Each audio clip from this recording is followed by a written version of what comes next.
Kənd təsərrüfatının inkişafı təkcə iqtisadi məsələ deyil, həm də sosial sabitlik və regionların gələcəyi ilə bağlı strateji əhəmiyyət daşıyan bir sahədir. Müasir dövrdə bütün dünyada müşahidə olunan urbanizasiya prosesi, yəni insanların kəndlərdən şəhərlərə axını Azərbaycanda da müəyyən risklər yaradır. Bakıda keçirilən 13-cü Ümumdünya Şəhərsalma Forumunda da bu məsələ xüsusi diqqət mərkəzində olub. Prezident İlham Əliyevin qeyd etdiyi kimi, qarşıda duran əsas məqsədlərdən biri kənd həyatını daha cəlbedici etmək, insanları öz doğma torpaqlarında yaşamağa və çalışmağa həvəsləndirməkdir. Bu məqsədə nail olmaq üçün kəndlərdə sosial xidmətlərin keyfiyyəti artırılmalı, infrastruktur daha da gücləndirilməli, məşğulluq imkanları genişləndirilməli və kənd təsərrüfatı daha gəlirli sahəyə çevrilməlidir.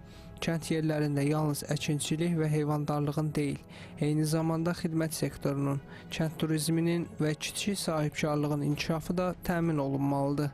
Dövlətin, hökumətin kənd təsərrüfatına qayğısı daha da artırılacaq və kənd təsərrüfatında həm məhsul istehsalının həcminin artırılması, həm də bu sahədə iş yerlərinin, dayanıqlı iş yerlərinin formalaşdırılması hökumətin diqqət mərkəzində olacaq.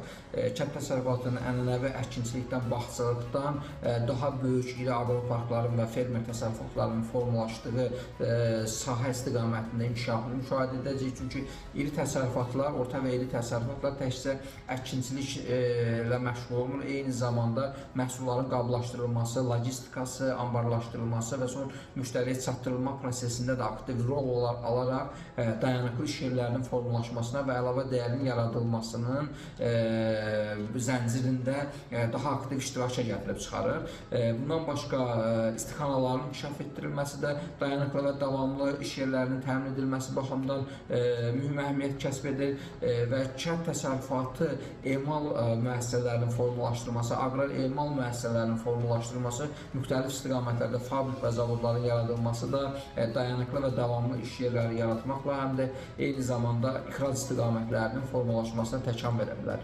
Hazırda regional iqtisadi siyasətin əsas hədəfləri bölgələrdə iqtisadi aktivliyin artırılması, yeni iş yerlərinin açılması, bölgələrə daxili və xarici sərmayələrin cəlb olunması, ən müasir texnologiyaların tətbiq edilməsi, istehsal və ixrac imkanlarının daha da artırılmasıdır. Azərbaycanın geniş kənd turizm potensialı nəzərə alınaraq, ölkəmizdə aqroturizmin inkişaf etdirilməsi üzrə də müxtəlif layihələr də həyata keçirilir. Kənd təsərrüfatı sahəsində aqroturizmin inkişaf etdirilməsi, kənd yerlərində yeni iş yerlərinin formalaşmasını gətirib çıxara bilər. Bundan başqa xırda təsərrüfatların kooperativlər şəklində birləşməsi, kooperativlərin yaranması, ailə bizneslərinin formatının inkişaf etdirilməsi, kənd təsərrüfatında yeni iş yerləri, məşğulluq yaratmaqla yanaşı, həm də məhsul bolluğuna gətirib çıxaran amil rolunu oynaya bilər. Görünən ondan ibarət ki, hökumət təkcə kənd təsərrüfatına faraş meyvə tərəvəzçilik istiqaməti kimi yox, həm də eyni zamanda dayanıqlı iş yerlərinin formalaşma istiqaməti kimi baxmağı planlaşdırır və bu istiqamətdə ərzaq emalı, aqrar emal müəssisələrinin formalaşdırılması, istixanaların inkişafı,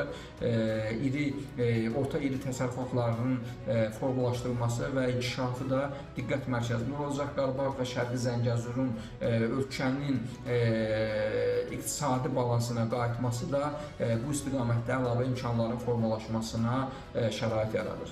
Qeyd edək ki, Azərbaycan Respublikasında kənd təsərrüfatı, balıqçılıq və akvakultura məhsullarının istehsalı və emalı sahələrinin inkişafına dair 2026-2030-cu illər üçün dövlət proqramı təsdiq edilib.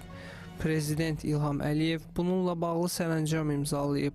Sərəncamla kənd təsərrüfatı sahəsinə böyük sərmayələr qoyulacaq və bununla da bölgələrdə məşğulluq imkanları əhəmiyyətli dərəcədə artırılacaq.